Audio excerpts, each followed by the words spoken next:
traveling is often said to be one of the greatest forms of education. And Sunny, you're someone who has learned firsthand through traveling and has gained a lot of wisdom that might not otherwise have been acquired if you hadn't gone out and explored. So I'm curious, like, what was it that made you want to even go out and travel in the first place? Because as you were saying before, it wasn't really something that you were as keen on necessarily.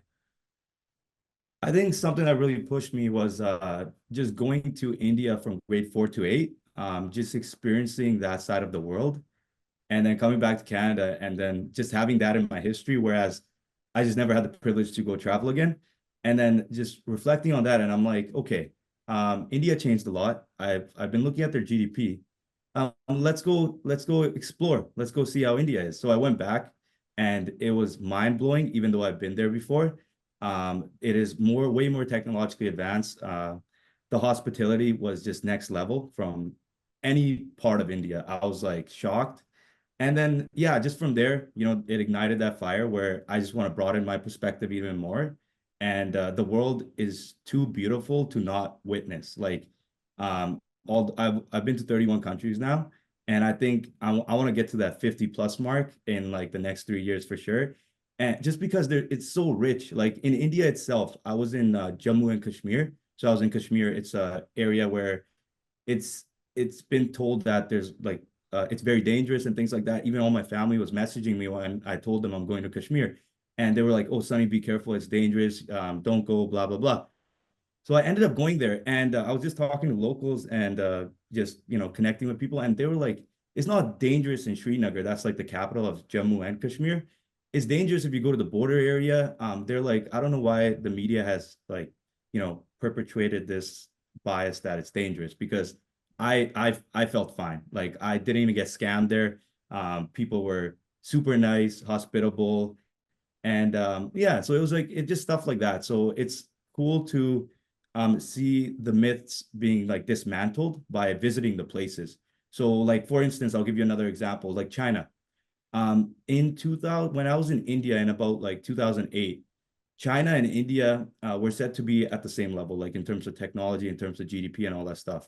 So that was the image I had. And then when I came to Canada again, no one really talked about like the technological advancement of China or how out there it is in the global market.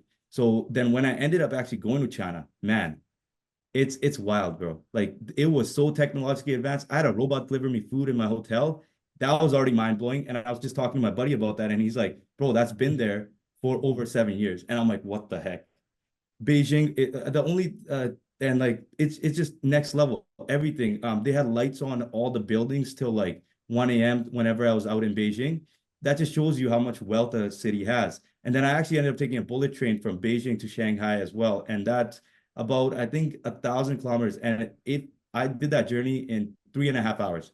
So the bullet train went up to 350 kilometers an hour. I even had a drink beside me that didn't even move.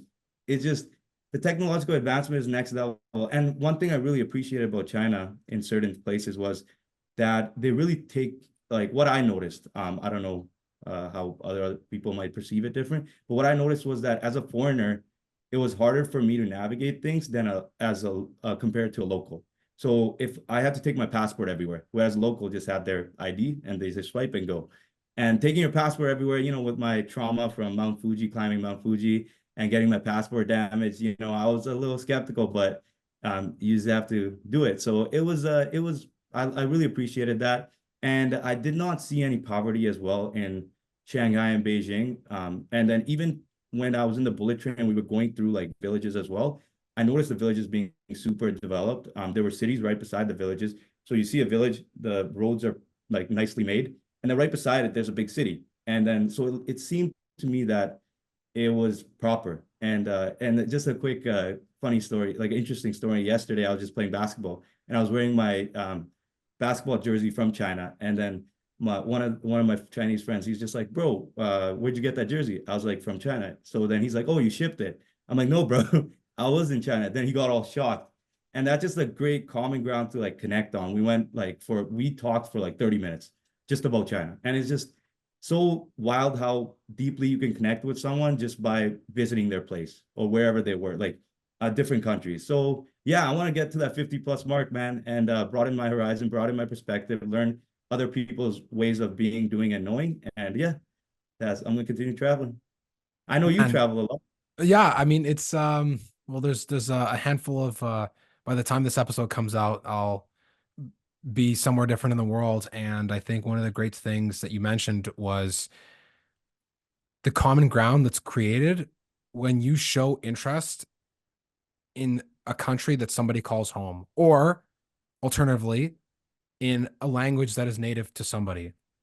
And even you speak about China, literally the other day, I just got home from the gym and I saw this guy who was walking a big dog. It's an Akita, like a classic Yeah. Japanese breed of dog. I find them so cute. I've never seen one in real life, only Shiba Inus.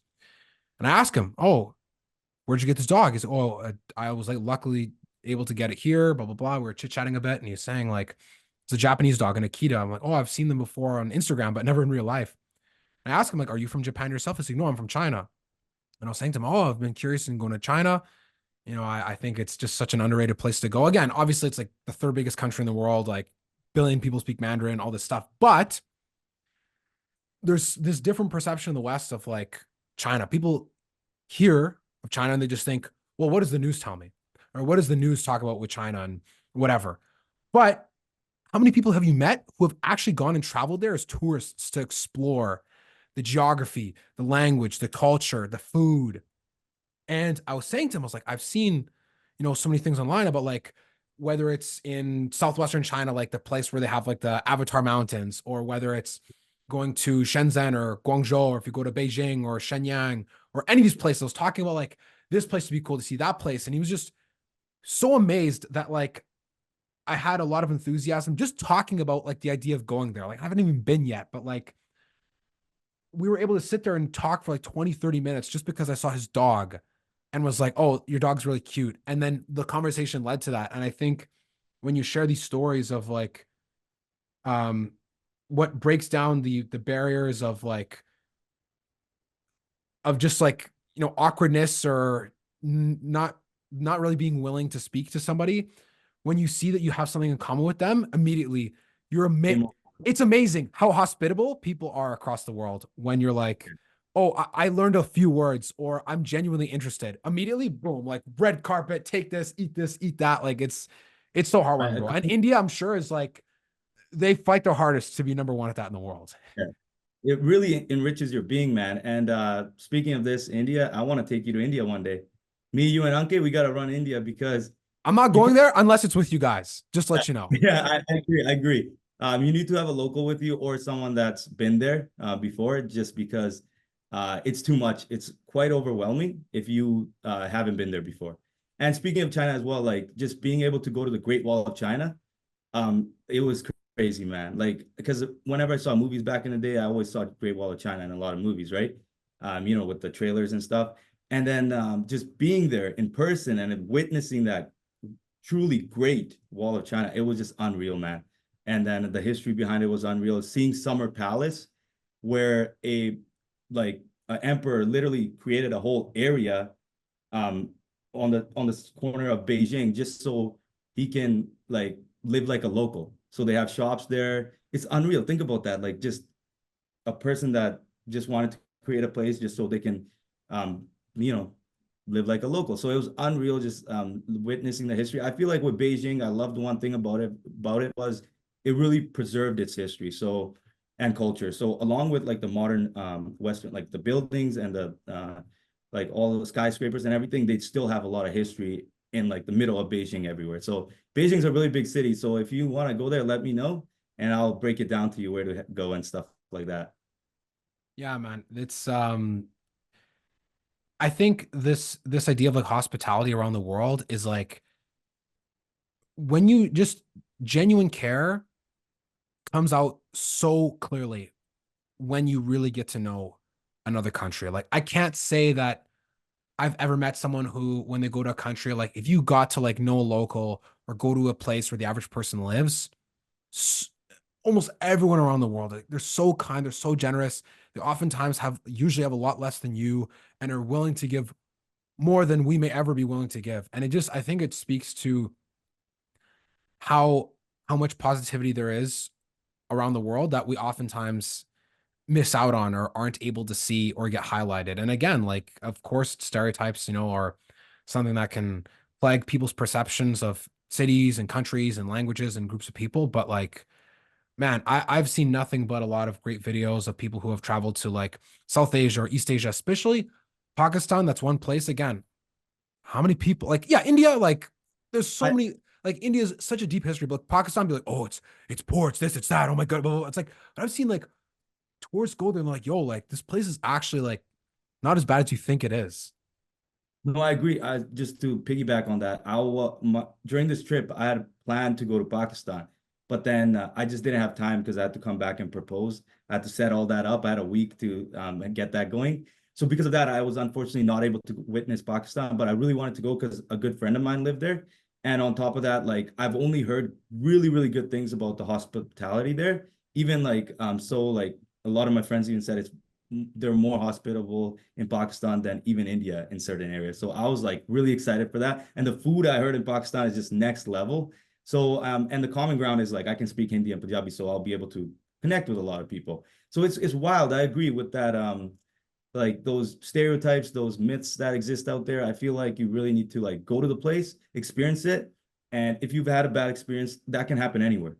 Like truly reflect on the experience. Was this like representative of all the places in that area, or was it just like your bad experience? So I think like I agree. Like just go experience it and then truly reflect on that and then tell people about it. And then yeah, I feel like we're global enough, like I'm so surprised that these myths and like all these stereotypes still exist, but it is what it is.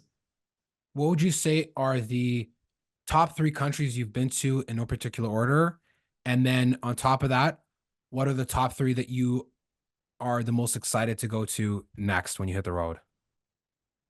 Okay, so top three. So I mean, every country is beautiful, but if I had to choose for sure, I would go with Greece for sure. Greece is one of my top ones.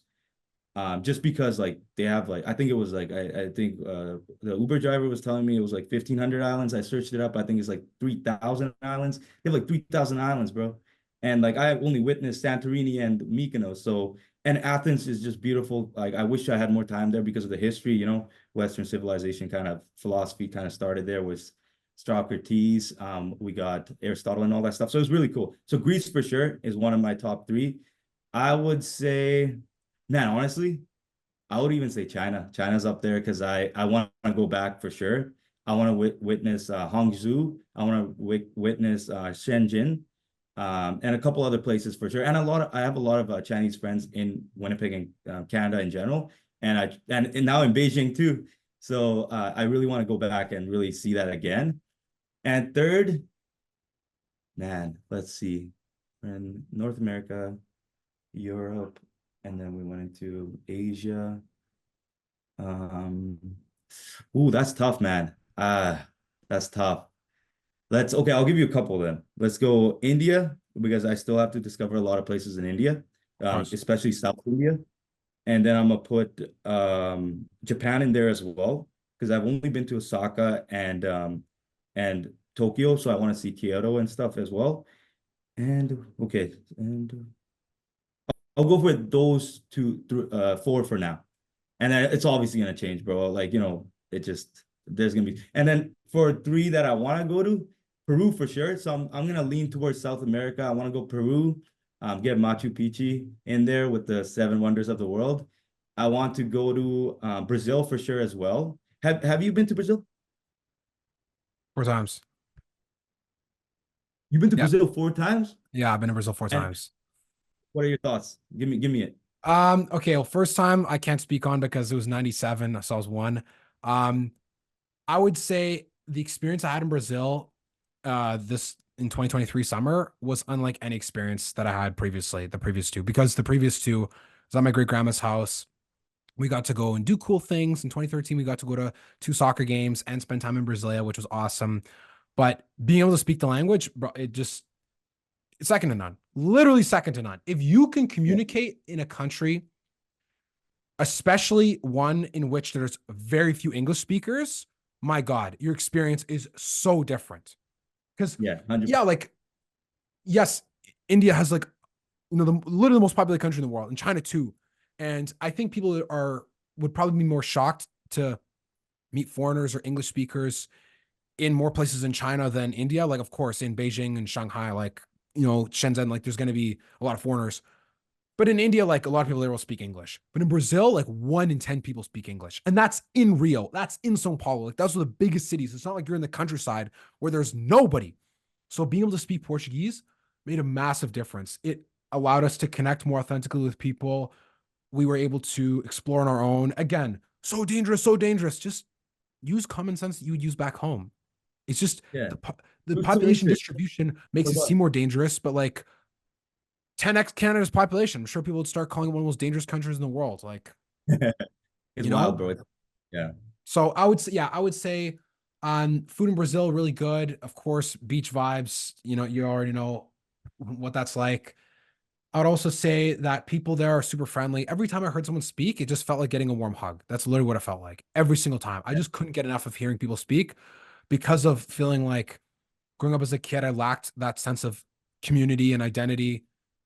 I felt more like a Brazilian immigrant than I did a Canadian because of how you're brought up at home, but then you don't speak the language, right? But then you don't see other people from Brazil. So then there's like a bit of that disconnect in culture Yeah. and in community. And being able to go home is like, it's like a religious experience. There's a video, I'm going to send you the link to this afterwards. I think you'd really like it. And for the listener as well. These guys named Abba and Preach, they're Haitian Canadians that live in Quebec. And they talk about the identity crisis that children of immigrants experience because of the fact that they definitely don't look like they're from Canada, but they don't fit in with their kind in Canada because, oh, well, you're half this, or you don't speak the language, or you didn't live there, or whatever. The endless game goes on.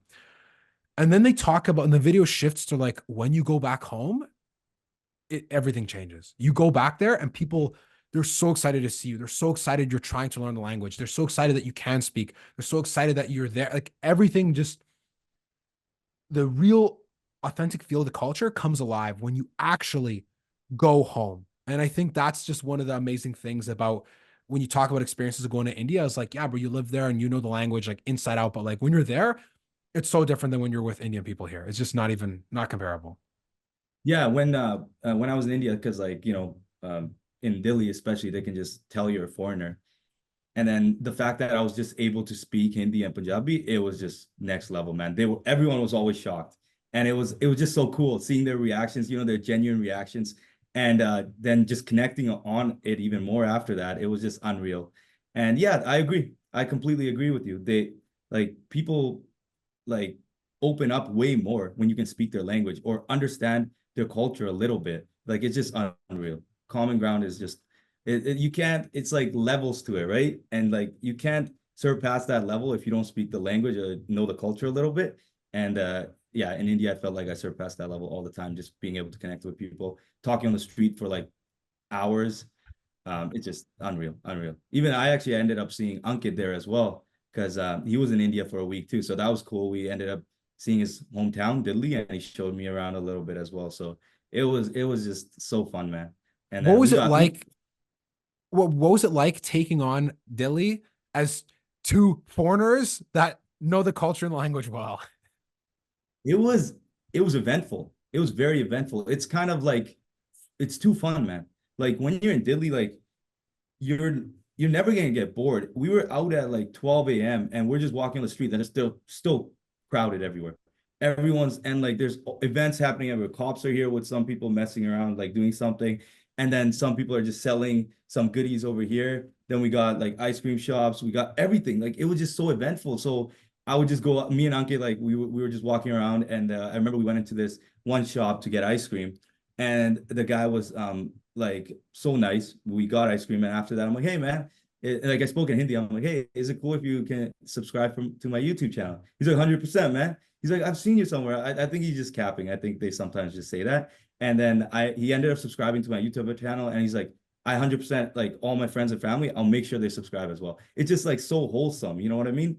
Even if you unsubscribed right after that, it was just that moment was so wholesome. It was so nice. And then yeah, just stuff like that. Having like there was a fight going on when we were walking at one street for like, because Anke was just waiting for his auto, and then I was just waiting for my Uber, and there was a fight going on right beside us. And we're just like, what the heck's going on? And it just like so eventful. Like, and this is 12 a.m.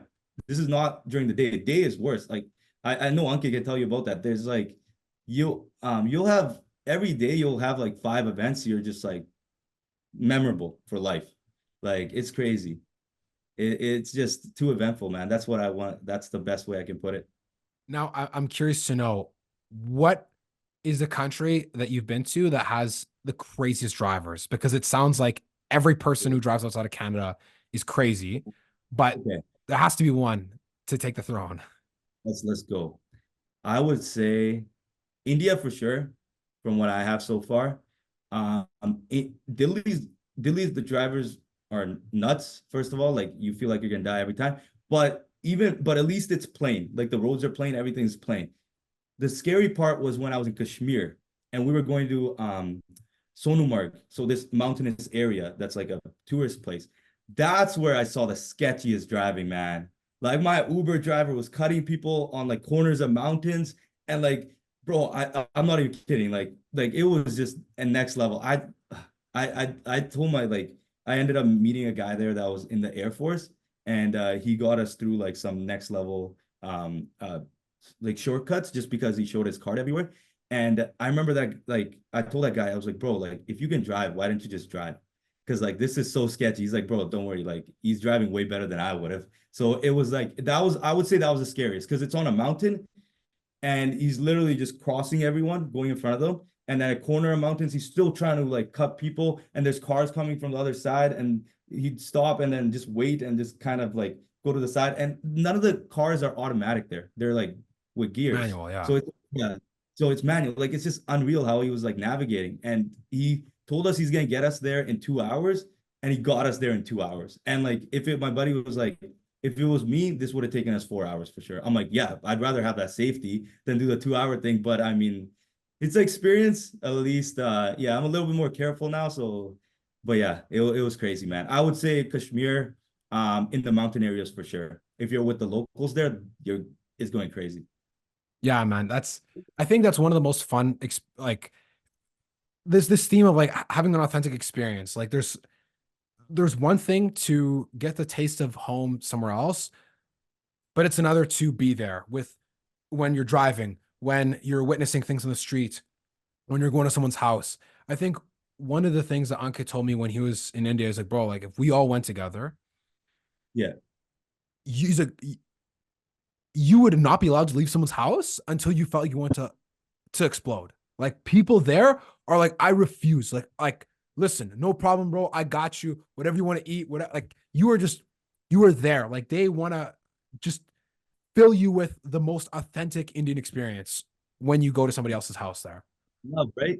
That's how they show their love. And it's crazy. You won't be able to maintain your abs there or anything like that. There's no chance for your shreds to be maintained in India. You're they're gonna feed you, bro. And it's wild. It's like it's so hard to say no too. It's the way they kind of do it too. It's just I love it, man. I love it. Like I feel like, just let go of your calories for like the 2 weeks you're there and just indulge and enjoy the experience. Sometimes you just gotta do that. I think one of the things that also is comes alive through traveling is I think the experiences can transcend generations in the way that we only have elder family members with us for so long, whether it be parents, grandparents, great grandparents, if we're lucky enough for that.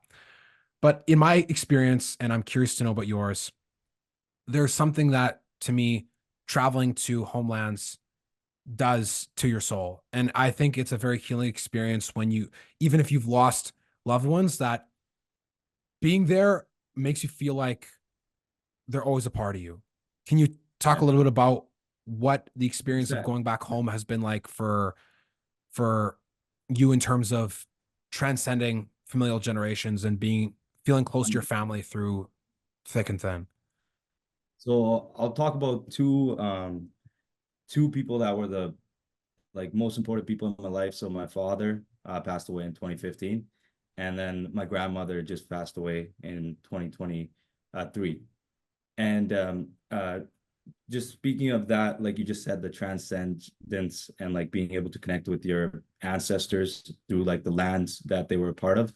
First off, I just want to talk about Sri Harmandir Sahib, so basically the Golden Temple. When I went there, I was there for 30 minutes, and it was such a meditative like feeling. I went there and it just the wind, the air just hit me and I just got emotional right away.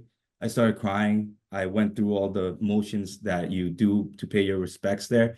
And I just felt like I'm not even kidding. I truly felt like I connected with my grandma there because she she loved praying. She prayed every morning, every evening, and I would just sit in her lap sometimes, like, with my head on it and just listen. And although I wasn't truly like religious, I still have the memories and the feelings, and just I can reiterate some of the sayings as well, the hymns, and just being back home and in that area, I felt that wind, and it was just unreal, bro. Like it was a spiritual feeling for sure. That's why I posted it. I talked about it. I've talked to my family about it. I'm like, so then my sister ended up going right away as well. Because she was there, she had 2 days left before coming back to Canada. I'm like, you have to go to Amritsar, like go to the Golden Temple, and she did. My cousins went, and they felt similarly, like it was crazy.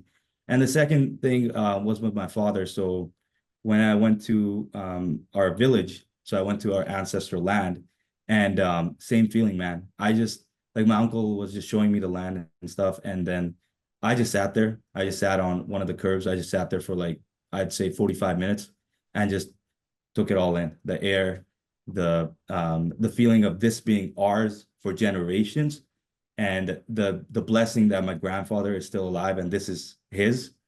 And it's crazy, man. It's just it was I can't even put it into words. Like it was such a spiritual feeling. That's when I actually got into meditation more and more into spirituality as well.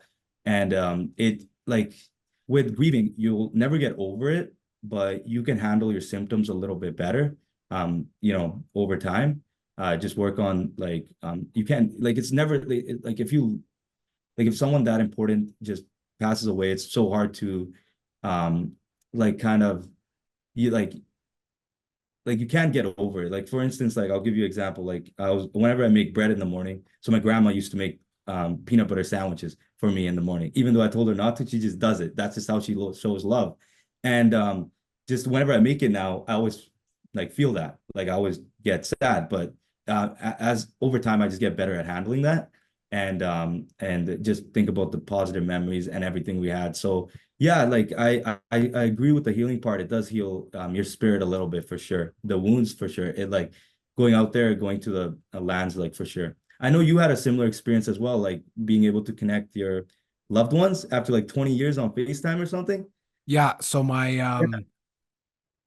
and I just learned this yesterday because they're having one of the most popular festivals in Portuguese tradition here in Winnipeg. They celebrate it, and my grandma and her cousin became disconnected when my grandma immigrated to Canada because calling long distance is like, bro, in the 70s, forget it. People didn't even have phones. They couldn't even afford to buy a phone. Like, what do you mean calling long distance?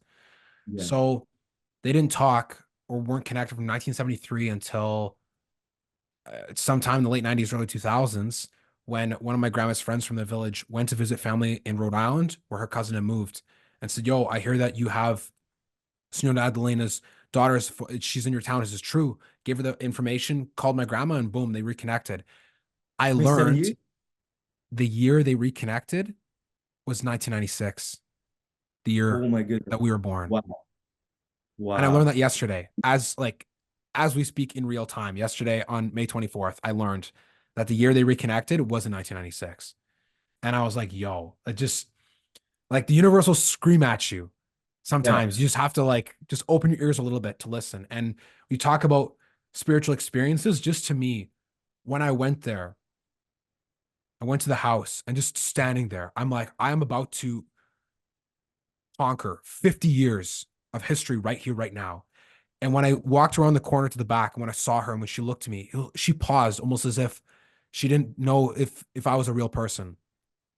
And when she hugged Oh me, my. it was with the same love that a grandma would hug a grandson who just came back from war without knowing if they would ever return. And before the age of the internet, where you can't stay in contact with people constantly. And yeah, bro, it's traveling is such an authentic and healing experience in so many ways. And I feel like if you can make those connections, if you can find some meaning, the purpose it gives you is so much stronger than just trying to yes, everyone loves to indulge and everyone loves luxury, but man, I can't tell you how amazing it felt just to see the screenshot of my grandma smiling when she saw her cousin move in time and space for the first time in 50 years. I can't even imagine it. And so Wow. I just encourage people to go do it, man. Literally the Yeah, same I'm so year. happy. You know, it's like, bro, You went know, to Brazil, went and saw my great grandma first time in a decade. I lost it. I was like, yo, I literally thought I would never see her again. So it's like, imagine if you right now walked, open the door, and your BB's there. Like, bro, you can't even fathom that because it's like that's just you know how much it means to you, and it's like you can't even put it into words. And so having travel as a vehicle to get those experiences to me is second to none in anything that I've it's experienced in my crazy. life so far. It's so mind-blowing that you bring up that experience because I remember when you were contemplating it because I used to well, me and Anke used to kind of grieve together for Darius like we were used to talk a lot and I remember he was telling me about this and he's like yo Matthias is on the fence of going back and I told him just go see your family back home and I'm so glad that now we're sitting here being able to talk about this is unreal man I'm so happy for you that you went through that that's so it just enriches your being, like we talked about, right? And just talking about the ancestral land as well. I remember me and my cousins actually used to play cricket at the land, and my dad used to just sit there with his buddies, have a couple drinks, and that all came back too when I was there. So it's I'm gonna go back for sure. Like it's just now I have a way deeper connection with India. It kind of reignited it, and I'm gonna go back for sure. It's just unreal. And like I also I'm thinking starting this AI project in India as well. So that's something really interesting as well that I'm gonna be a part of soon. So it's just so and it's crazy. I'll tell you how I met the guy too. So I was flying from Mumbai, India to Malaysia, Kuala Lumpur and he was going from Mumbai to Munich, like Germany. So then he just saw my shirt with YouTube on it, and then he's like, "Oh, you do YouTube?" I'm like, "Yeah, I just started." And then right after that, we just started connecting, and he has three startups, man, and they're all doing really well. And then I'm gonna be a part of his fourth, so it's exciting. It's exciting stuff. So see, traveling also opens opportunities, like more doors as well. And yeah, like it's just unreal. The networking you can get with traveling is unreal as well. Absolutely, man. It's bro, it's been a pleasure to share stories to deepen our connection with our ancestral roots as well to learn how to authentically experience life through going to these places, man. I'm looking forward to more stories and places that 100%. you're going to see when you hit the road next. And yeah, man, what can I say? It's always great to bring these conversations to life because that's really what it's all about. My pleasure, brother. Thanks for having me so much. I appreciate your time. And let's maybe in a year let's do another one and let's see where we're at. And like yeah, it'll be interesting. It'll be Amen, interesting man. for Yeah, man. yeah. I agree.